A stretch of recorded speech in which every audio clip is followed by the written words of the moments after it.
Let's go! Hey guys, it's Radiohead here, welcome back to another video. In today's video I have a GameCube full set update video for you. I'll be updating you on how the full set is going, reorganising the collection a little bit, and also I have a few GameCube bits to show you to add to the collection as well. So if you enjoyed this video, please do like, please subscribe, but without further ado, let's get into the video. So the first thing I want to do is show you a few GameCube bits that I've got to add to the collection recently.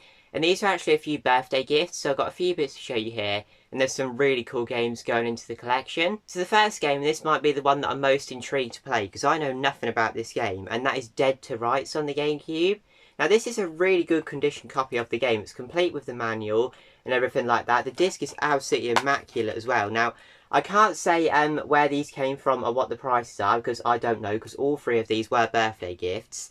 But they're all in really good condition and complete and everything like that. So this is a really, really cool one to have in the collection.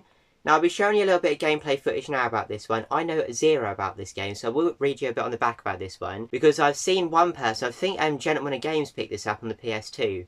And he said it's a pretty good game, so I'm looking forward to seeing what this one is like. But I will read you a bit on the back about this one.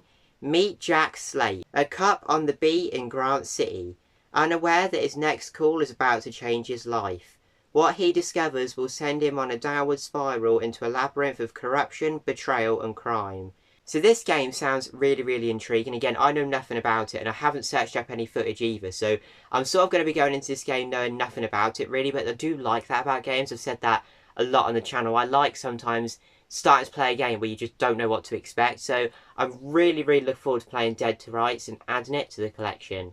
If you know anything about this game, please let me know in the comments down below. And the next game is a player's choice game that you don't see overly often on the GameCube. If you didn't know, I've been going for the full UK PAL Gamecube set for absolutely years and years and years now. It's my main goal in my collecting journey to get the full GameCube collection. UK PAL, that is, not just PAL, just UK releases. And this is a player's choice game because I'm also now going for the player's choice set. Now, I've been doing this for probably about a year and a half. And I'd say maybe sort of, I don't really know, 8 months after I started collecting these, a certain other gaming YouTuber, much bigger YouTuber, started collecting these. I'm not going to name any names. If you know who it is, you know. But because he started collecting them, a lot of other people have started collecting them. And they have now got harder to find and also quite a lot more expensive. So again, I don't know how much this cost, but it's in very good condition. And it's one you don't see on the Player's Choice overly often. I'm finding it, as I said, a lot harder to go for the Player's Choice set now. But I'm not in no rush for it. My goal will always be to collect the full PAL, UK PAL Gamecube set. The Player's Choice games, if I see them for a good price and they just like come up, I may well pick them up, I might not. But it's Billy Hatchet and the Giant Egg. Now this is a game that I do have on Black Label and I absolutely love this game. Made by Sega and the Sonic team, so you know it's going to be a very, very good game. And I absolutely love the graphics in this one. Sort of like a 3D platformer in that sort of style. It's a really, really good game. And again, the art style on it is really good. So if you haven't played this one, I would highly recommend it. But here's what it says on the back. Wake up to a new breed of superhero.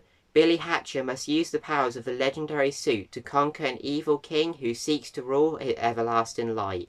Silly, mischievous, yet always cool. Only Billy can return the light to the land.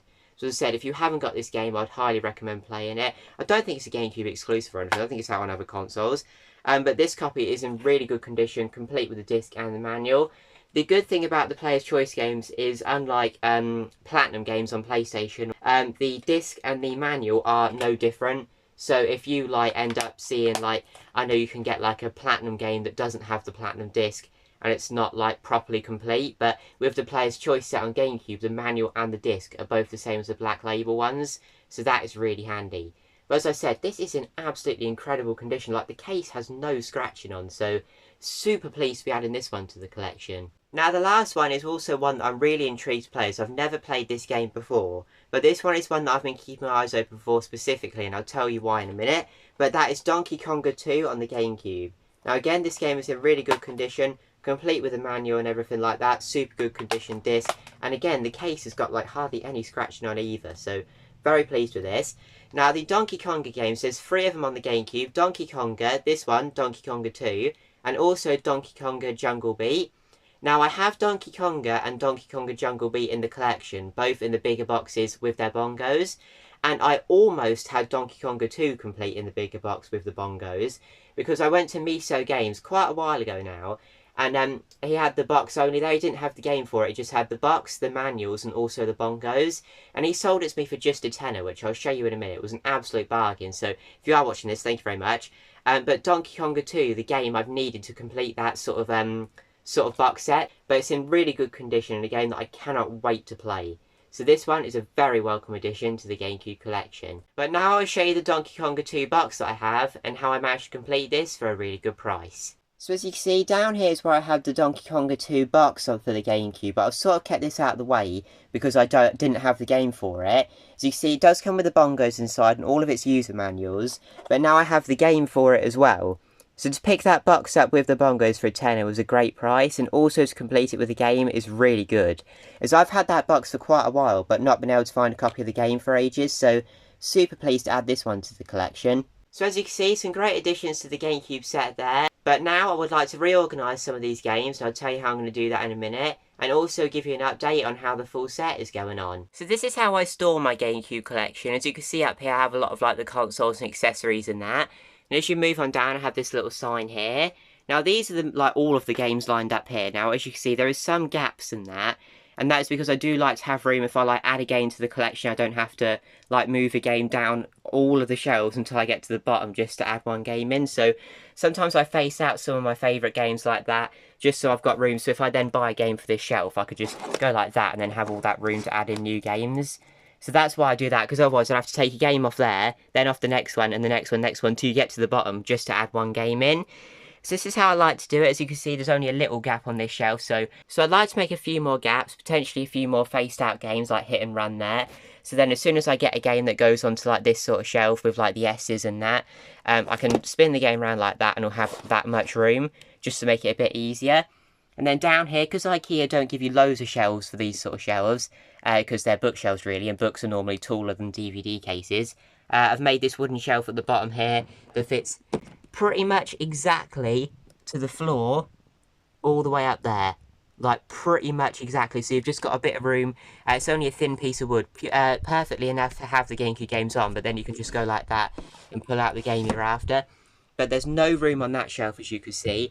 But that is the end of the collection there, and there's a bit of room here before you get to the Player's Choice ones. As I said, because there's a lot of people collecting these are getting pretty hard to find, so that collection probably won't grow much anytime soon. But as I said, I'm in no rush for the Player's Choice games. My priority will always be the full Black Label set. UK PAL, not just PAL, just the UK ones. So I'm now going to start alphabetising these games. And the way I'm going to do that is in this folder here, I have all of the GameCube UK PAL set in this folder. And all of the ones that I've got highlighted out. There's a few more I need to highlight out because I haven't updated this for a little while. But today is a good excuse to do that.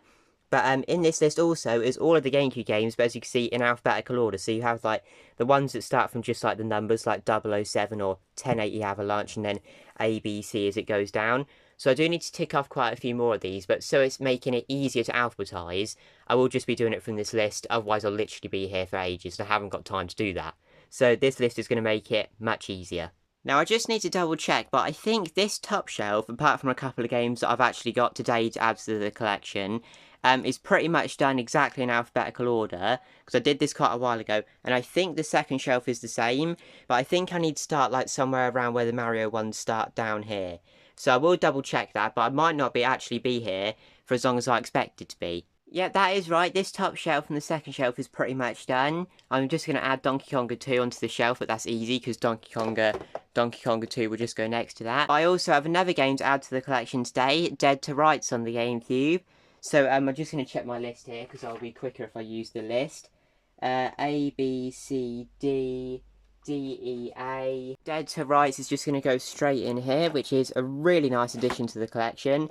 And I might get around to playing this game this video if I've got time, but I'm definitely going to play this game at some point soon, as I'm really intrigued to see what that's like. And obviously there's also been one more game today, Billy Hatcher and the Giant Egg. Now these Player's Choice games are not alphabetised yet, but I'll do that at the end. And I also have these two big box GameCube items I'd like to get on these shelves if I can fit them in somewhere. As you can see, not all of my GameCube stuff is displayed near these shelves just because there's just too much stuff to fit on one shelf, which is a shame. It would be good to have it all together, but sadly there's just way too much to fit on one shelf. So as I said, this is probably going to take me quite a while, so for you it will be sped up.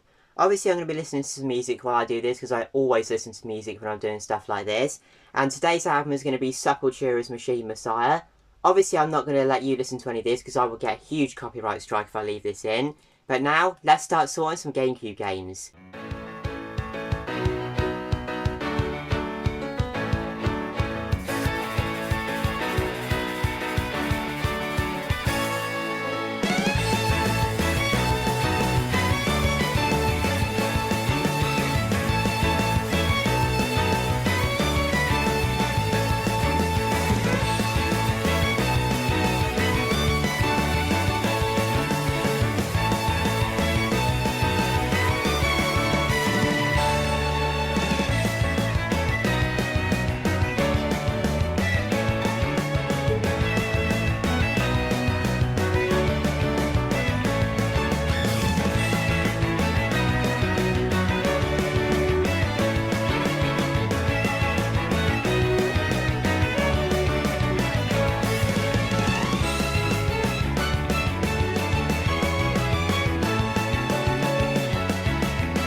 This shelf that's just above the player's choice games that didn't come with enough IKEA shelves, this little gap here is actually quite specific size gap.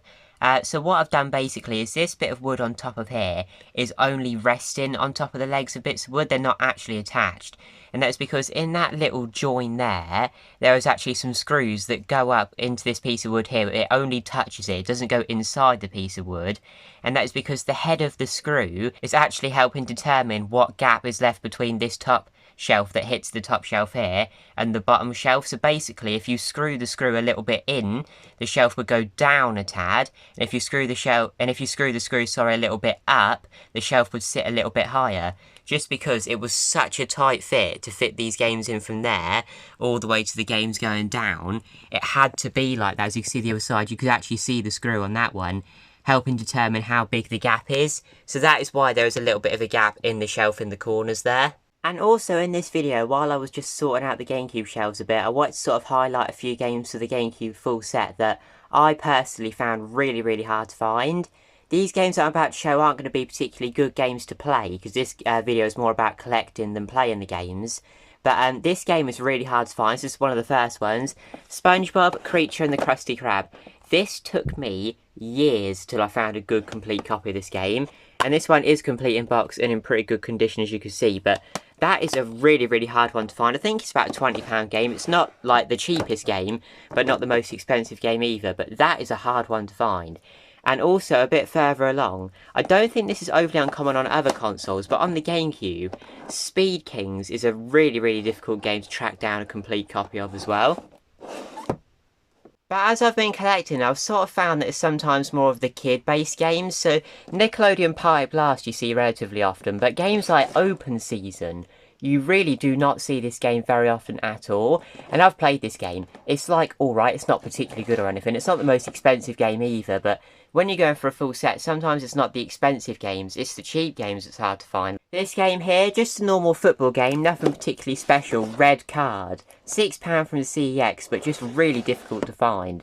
Obviously the Resident Evil games aren't that hard to find. Very good games, but quite common ones as well. Obviously this might be different for different people, so you might have seen this game loads of times, but this game here, Groove's Dance Craze. I have never ever seen another copy of this game in a shop apart from this one that I bought here. Don't know if it's a particularly rare game or not. I guess it sort of has to be because I've looked for a lot of GameCube games in shops before, and that one is one that you hardly ever see.